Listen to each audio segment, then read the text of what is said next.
L'apothéose ce samedi. La visite d'État dans l'Indénié Djablin vient de prendre fin à Bengourou, chef-lieu de région. Là encore, le chef de l'État a parlé de paix et du statut des rois et chefs traditionnels. Une rencontre est prévue sur le sujet le 2 octobre prochain à Yamoussoukro. Présidentielle 2015, la CEI rencontre les représentants des candidats. Les échanges ont porté sur le chronogramme du processus électoral. Les élections en Côte d'Ivoire auront lieu le 25 octobre prochain. Les détails dans quelques instants. L'Union africaine suspend le Burkina Faso. Les présidents sénégalais et béninois tentent une médiation sur place. Bonjour à tous. Les images de ce giga-meeting. Giga-meeting à Bengourou. Meeting qui met fin à la visite d'État dans l'Indénié Djablin. Les populations mobilisées ont réaffirmé leur confiance au président Alassane Ouattara. Le chef de l'État a annoncé de nouveaux chantiers dans le département pour le grand bonheur des populations qui ont encore reçu plusieurs dons ce matin. Visite qui regorge de symboles. Et comme partout où il est passé, le président a prôné le vivre ensemble.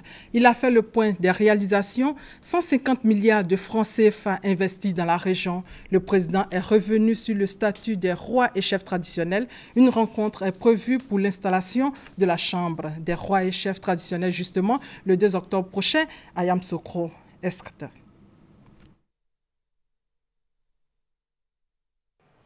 Jeudi dernier déjà, j'ai eu le grand privilège d'être reçu par Sa Majesté le roi du Djablin, Sa Majesté Nana Agnibilé II, à la cour royale d'Agnibilé-Kro. Dans la soirée, nous avons eu un autre grand privilège, celui d'échanger avec Sa Majesté Nana Bouakwasi III, roi de l'Indénié. Et cet après-midi, nous aurons le grand privilège, le grand honneur d'être reçus à la cour royale avec toute la notabilité, Dominique et moi-même et toute la délégation qui nous accompagne. Quelle marque d'amitié, de considération et quel grand honneur. Merci à leur majesté. Chères sœurs, chers frères de l'Indénié Djablin, je voudrais profiter de ma présence ici dans le royaume pour rendre un hommage à tous les rois et chefs traditionnels de notre beau pays. Je sais que votre rôle est primordial. Oui, le rôle que vous jouez en faveur de la paix, de la réconciliation, et la crise que nous avons traversée l'a bien démontré. Grâce à vous, la cohésion sociale est revenue et la Côte d'Ivoire est en paix. Et je sais à quel point vous vous impliquez, que ce soit au niveau du royaume, au niveau des chefs de canton, des chefs de village, et votre rôle a été déterminant pour le retour de la paix dans notre beau pays. Je sais vos actions inlassables afin que le vivre ensemble soit une réalité dans notre pays. Votre participation dans le règlement pacifique des crises a été essentiel pour le maintien de la cohésion sociale. Et grâce à vous, maintenant, la Côte d'Ivoire est en paix. Merci, merci à vous, Majesté, honorable et distingué chef traditionnel. Voyez-vous, c'est pour toutes ces raisons que j'ai décidé, avec le gouvernement, de mettre en œuvre ma promesse de campagne le plus tôt possible. Et nous avons décidé de faire un statut spécial aux rois et chefs traditionnels de Côte d'Ivoire. Oui, et l'Assemblée nationale a bien voulu accepter cela, et ce statut est maintenant une loi. Et c'est un engagement que j'avais pris à l'occasion de la campagne. Voilà donc ce pouvoir reconnu par la loi. Donc nous allons matérialiser sa mise en œuvre le 2 octobre prochain à Yamoussoukro avec une réunion avec tous les rois et chefs traditionnels de Côte d'Ivoire le 2 octobre prochain à Yamoussoukro. C'était là un extrait du discours du chef de l'État depuis Abengourou, discours qui met fin à la visite d'État. Et avant son dernier meeting ce samedi, hier, le chef de l'État a présidé un conseil des ministres à Abengourou. Il est revenu sur le retard dans l'avancement des chantiers de l'indénié Djablin. Les responsabilités ont été situées. Désormais, les choses vont aller vite, nous dit Jérôme Kofi Aboulin. Préfecture d'Abengourou, une ambiance tout à fait particulière y a régné ce vendredi.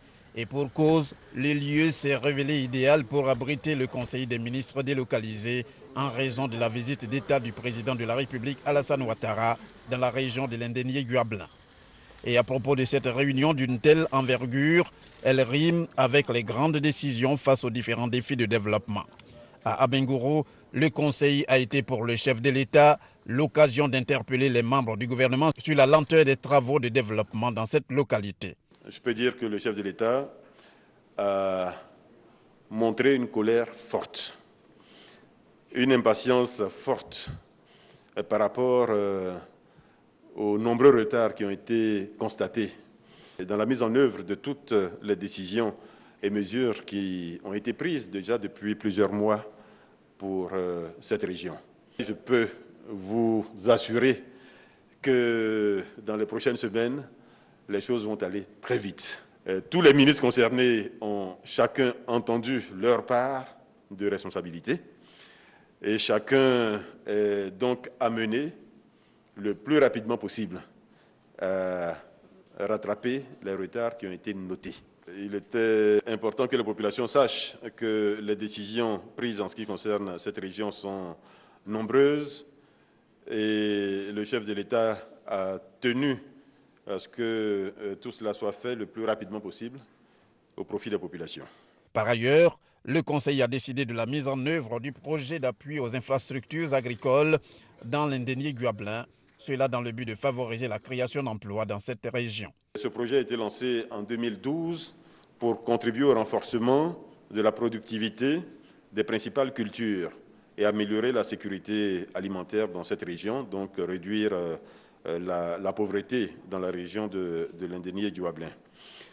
Le coût initial du projet était de 16 milliards 652 millions de francs CFA, financé par le fonds FAD, donc de la Banque africaine de développement, et la Côte d'Ivoire. Comme il est de tradition, le préfet du département d'Abengourou a pris part à cette réunion. Il a eu l'honneur d'exposer les problèmes socio et économiques de toute la région afin de permettre au gouvernement d'y apporter des solutions. Après le conseil des ministres hier, cap sur Bétier pour un meeting.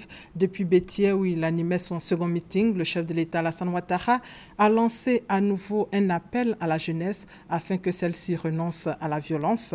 Sur place, Pascal Akabrou, président du conseil d'administration de la RTI, a au nom de la population souligné que Bétier est déjà assis dans le wagon de l'émergence du chef de l'État. Le chef de l'État qui a rencontré les têtes couronnées qui ont décidé de lui apporter leur soutien à Imblekro. On fait le point avec Jérôme Kofi Aboulin. Une rencontre à l'allure royale. Le président Alassane Ouattara avec le roi d'Imblekro en personne au palais royal de la dite localité ce jeudi. Il y a été accueilli au rythme du tam-tam parleur par Sa Majesté Nana Agnelé II dans le cadre de sa visite d'État dans la région de l'indénié Djablin. Cette rencontre, en présence des cadres et des chefs traditionnels, s'est déroulée dans une ambiance de convivence absolue. Tout d'abord, des civilités à la suite desquelles des échanges de cadeaux. Le président de la République a reçu du roi du Djablin des présents composés de pain kita, de bélier ainsi que des œufs en guise de bénédiction. À son tour, le chef de l'État a fait un don en numéraire de plus de 5 millions de francs CFA, juste avant d'être intronisé Nana Prendou Assamangué II, du nom du premier souverain du Djablin, dont le règne remonte à 1760. Après avoir reçu ses attributs de roi, à savoir des chaises, des chaussures, un chapeau et une canne de commandement, le président Alassane Ouattara, rejoint un peu plus tard par son épouse Dominique, a eu un tête-à-tête avec Sa Majesté Nana Agnelé II. C'est à l'issue de cet entretien que le chef de l'État a pris congé de son hôte avec le souvenir de ces moments forts faits à la fois d'émotion et de gaieté à travers des chants et danses, comme ça se passe bien évidemment dans une cour royale. Le chef de l'État, appelé désormais Brendou Assamandia II, le président a été intronisé à Iblekro par Nana Inibile II, roi du Djablin. C'était au cours d'une cérémonie à la cour royale de cette ville. On fait le point avec Franck Kouadio. Une tête couronnée chez une tête éclairée. Le roi de l'Indénié, Nana Bouakwasi III, rend visite au chef de l'État, Alassane Ouattara. Une délégation royale composée du roi et de la cour, de personnalités de la région Amouakon et Djampantier Mélé, ancien président du conseil général de l'Indénié, et du maire Amouakon Banga. Des civilités, mais surtout exprimer au chef de l'État les remerciements de la royauté et des fils de la région pour le travail de développement abattu. Le roi a conduit lui-même une délégation de chefs de canton, de chefs de village de la cour royale pour venir saluer le président qui est arrivé sur nos terres. On l'attendait depuis très longtemps et il est venu. Nous sommes très heureux. C'est pourquoi la tradition aidant, nous sommes venus jusqu'à lui pour lui traduire notre affection et notre fierté de le voir sur la terre de l'Indénié Djablin. Promesse est donc faite de réserver au président Alassane Ouattara un accueil des plus chaleureux au dernier jour de la tournée consacrée à Abengourou, chef-lieu de l'Indénié. Et toujours à Abengourou, la salle multimédia du hall d'information a été inaugurée par la première dame Dominique Ouattara. Cette salle dispose d'une bibliothèque dotée de plus de 3000 ouvrages. Franck Kouadio. En un clic, une interface pour s'ouvrir au monde, que du bonheur pour ce jeune ouvrier. Les délices d'Internet à portée de main, du pain béni pour explorer le monde de l'emploi. Je vais chercher tout ce qui est positif, surtout au niveau des emplois, au niveau du travail, et puis ce que je ne connais pas, surtout dans cet outil d'ordinateur. La possibilité d'envisager des perspectives nouvelles, c'est ce à quoi la première dame veut encourager la jeunesse. Cette salle multimédia est la matérialisation de cette volonté à Abengourou. Élan de joie et enthousiasme partagé à son arrivée pour la remise officielle.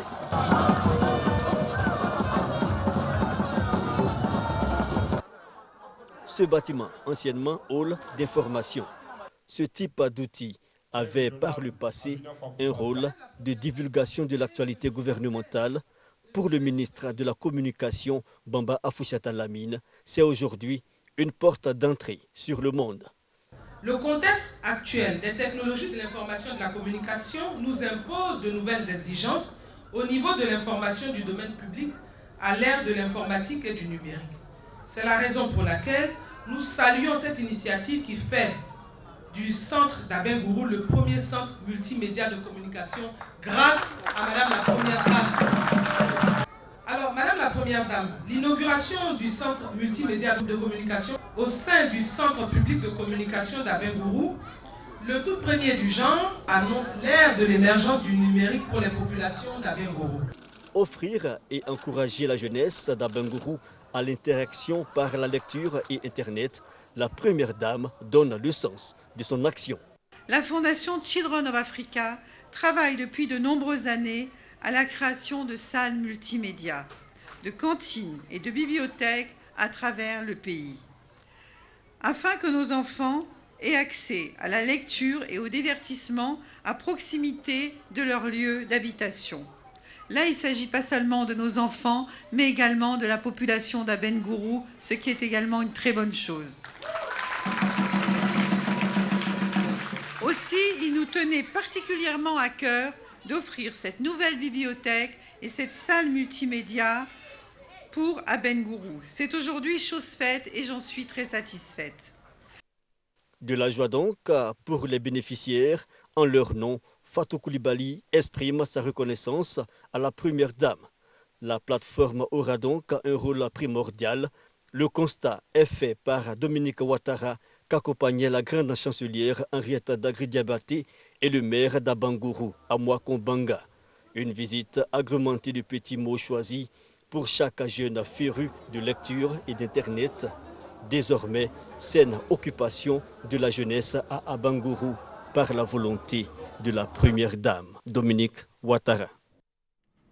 Rappelons que la visite d'État dans la région de l'Indénié-Djablin a pris fin il y a quelques minutes à Abengourou, chef-lieu de région, après 3 jours de communion entre le président et la population.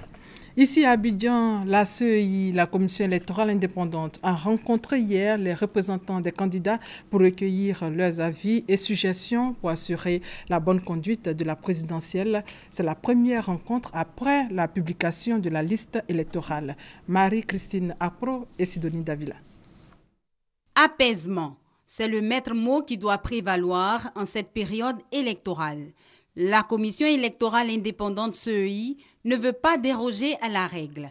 L'institution qui se veut un arbitre qualifié et un contrôleur intègre du scrutin prochain s'organise. Pour cela, le président Youssouf Bakayoko, face aux représentants des 10 candidats, s'est exprimé sur les actions majeures des préparatifs du scrutin. La publication de la liste électorale définitive qui interviendra sous 8 ans. Suivra ensuite la confection et la distribution des cartes d'électeurs dans la première quinzaine du mois d'octobre. La supervision de la campagne électorale qui se déroulera du vendredi 9 au vendredi 23 octobre 2015. La mise en place d'un dispositif d'authentification biométrique des électeurs, une première dans notre pays. Le président de la CEI a également assuré les différents représentants des candidats quant à l'engagement de l'institution qu'il dirige pour la bonne marche de la compétition à laquelle tous participent. Vous, candidats à l'élection du président de la République, devez tout mettre en œuvre pour que notre pays puisse faire un saut qualitatif dans la concrétisation de ses ambitions d'ancrage démocratique de ses institutions et de sa gouvernance. Pour les différents staffs, la prise en compte de leurs suggestions est sans nul doute un gage de confiance pour le scrutin prochain. Nous venons écouter la CEI, voir ce qui a été fait, ce qui reste à faire. La CEI s'efforce de mettre les candidats au même niveau et au même pied d'égalité. Appeler les candidats, échanger avec les candidats, les écouter surtout, leur donner des informations, c'est une très bonne chose. Cette rencontre avec les représentants des candidats est la toute première depuis la publication de la liste définitive par le Conseil constitutionnel. La Commission électorale indépendante, CEI, compte multiplier les rencontres jusqu'au jour du scrutin. Et dans la perspective d'une bonne couverture médiatique de la campagne électorale, le Conseil national de la presse a échangé avec les partis politiques et les organisations de la société civile. Sidonie Davila et Moussa Koulibaly. Au total, 16 rencontres avec les organisations de la société civile, les partis et groupements politiques. Il s'agissait pour le Conseil national de la presse, CNP, de faire connaître dans un premier temps les missions de l'organe de régulation et son mode de fonctionnement. Dans un second temps, de garantir aux candidats un égal accès aux médias de service public et traitement équilibré de l'information dans la presse privée. Comme jusque-là, nous avons sensibilisé les journalistes.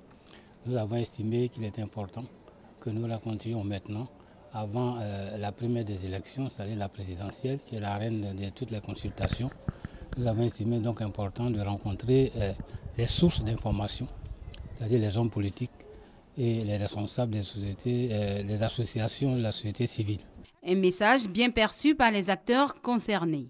Nous félicitons le CNP et nous pensons que d'autres institutions comme la nôtre doivent emboîter le pas pour que, effectivement, les partis politiques acceptent faire une campagne électorale civilisée.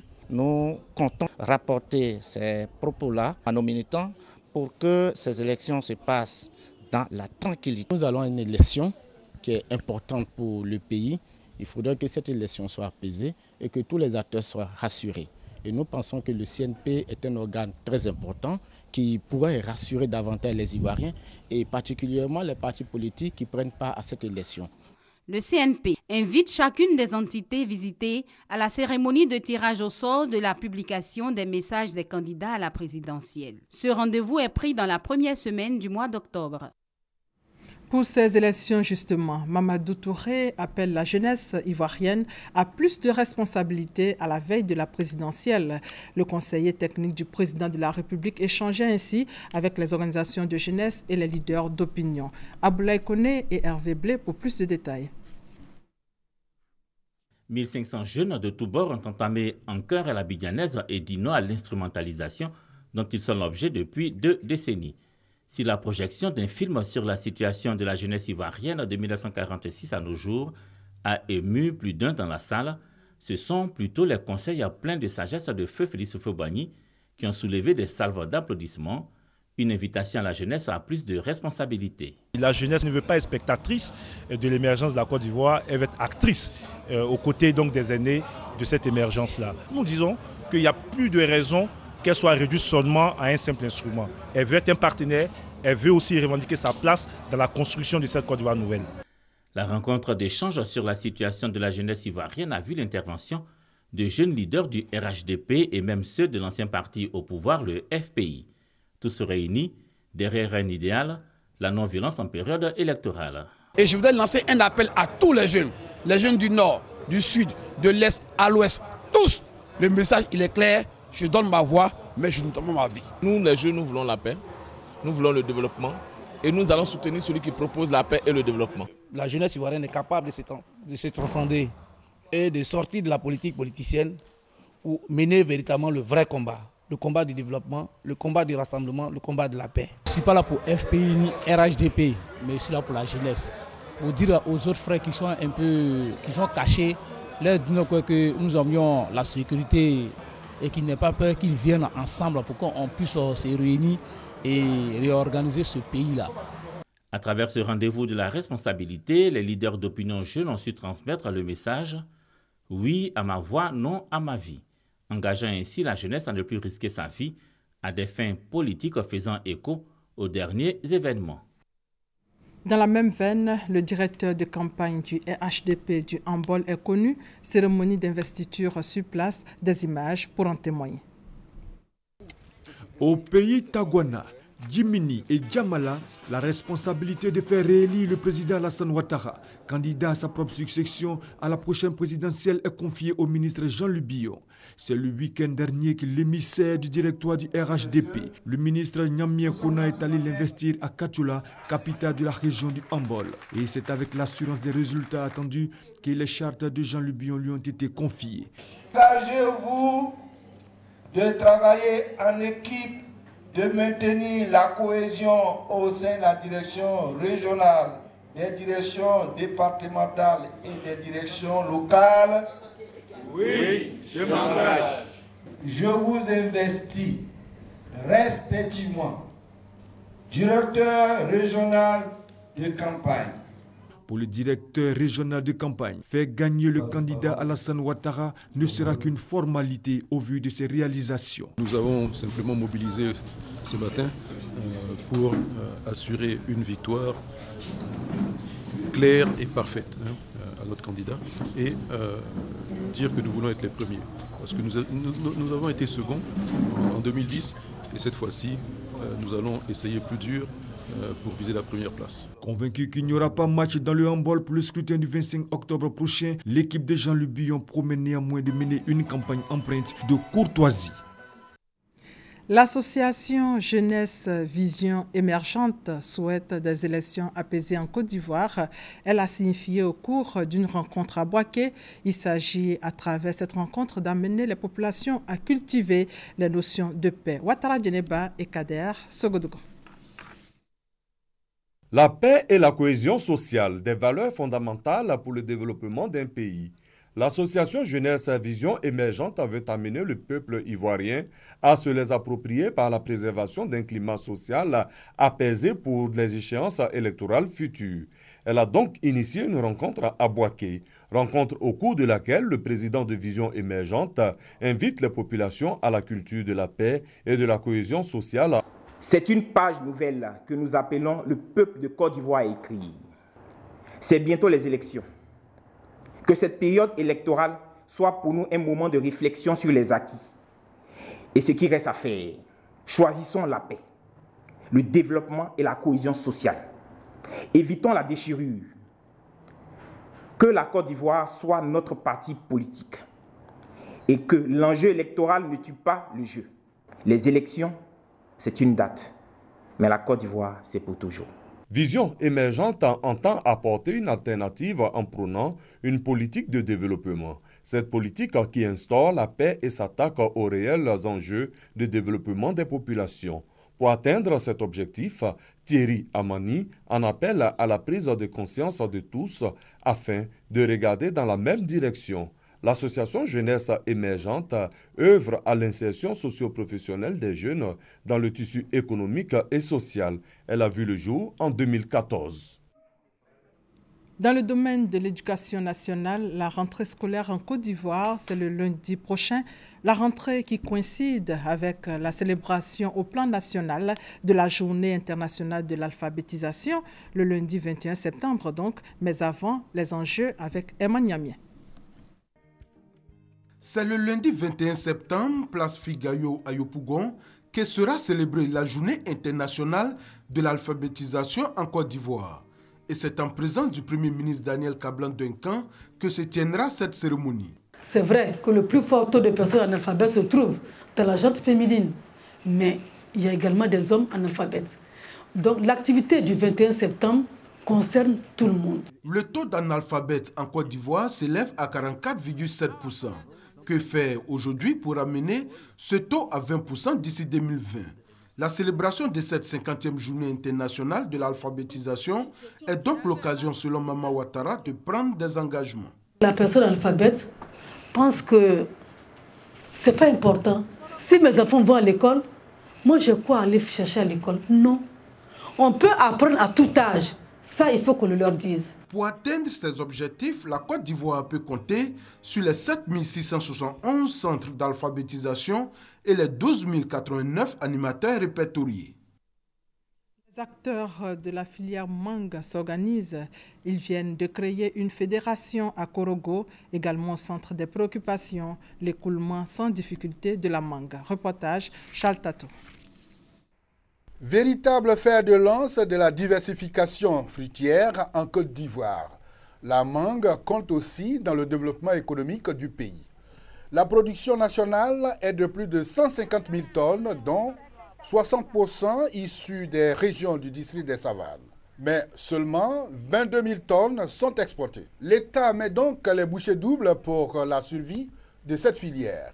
Par exemple, le traitement du verger manguier, 20 000 hectares à hauteur d'1,7 milliard de francs CFA et l'installation de 3 usines de séchage de mangue dans les régions de la Bagoué, du Poro et du Tiologo. Toutes ces actions du gouvernement ont suscité une prise de conscience chez les producteurs ivoiriens. Ils se sont tous retrouvés à Korogo pour une assemblée générale qui a du reste permis la création d'une fédération nationale des acteurs de la mangue de Côte d'Ivoire.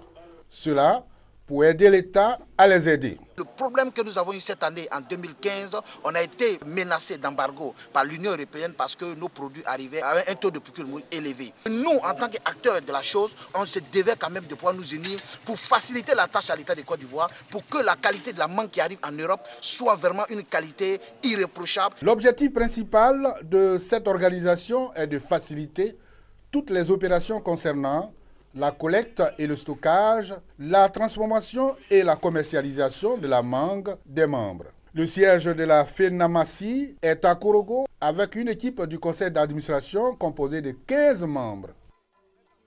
Le président du conseil régional de la Bagoué, Siama Bamba, soulage les femmes de Papara et de Kasséré. Il a fait plusieurs dons femmes sur place. Le commentaire d'Emma Niamien.